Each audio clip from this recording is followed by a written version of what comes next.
Dhaka college ও city কলেজের শিক্ষার্থীদের মধ্যে সংঘর্ষ।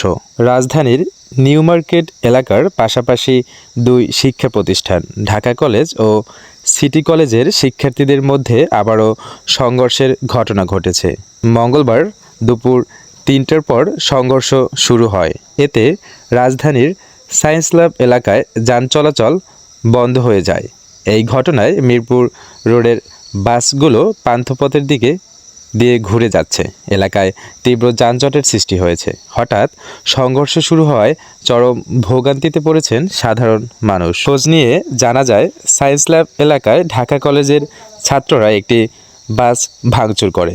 এর পরপরই সিটি কলেজের শিক্ষার্থীরা প্রতিক্রিয়া জানিয়ে তাদের সঙ্গে সংঘর্ষের ঘটনা ঘটে। ধানমন্ডি জোনের সহকারী পুলিশ কমিশনার ট্রাফিক রাজীব বলেন, বেলা ৩টার পর ঢাকা কলেজ ও সিটি কলেজের শিক্ষার্থীদের মধ্যে সংঘর্ষ শুরু হয়।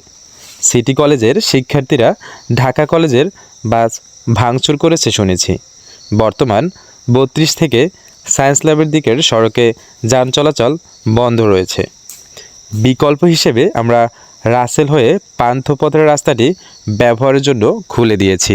এ ঘটনায় দুই কলেজের শিক্ষার্থীদের মধ্যে ব্যাপক উত্তেজনা সৃষ্টি হয় এবং সড়কে যান চলাচল বন্ধ হয়ে যায়। ঘটনার পরপরই পুলিশ ঘটনাস্থলে পৌঁছে পরিস্থিতি নিয়ন্ত্রণে আনার চেষ্টা করছে, তবে এখনও উত্তেজনা চলমান। প্রসঙ্গত, গত ২৮ অক্টোবর ভারপ্রাপ্ত অধ্যক্ষ উপাধ্যক্ষের পদত্যাগ সহ মোট ৭ দফা দাবিতে সিটি কলেজের শিক্ষার্থীরা আন্দোলন শুরু করে।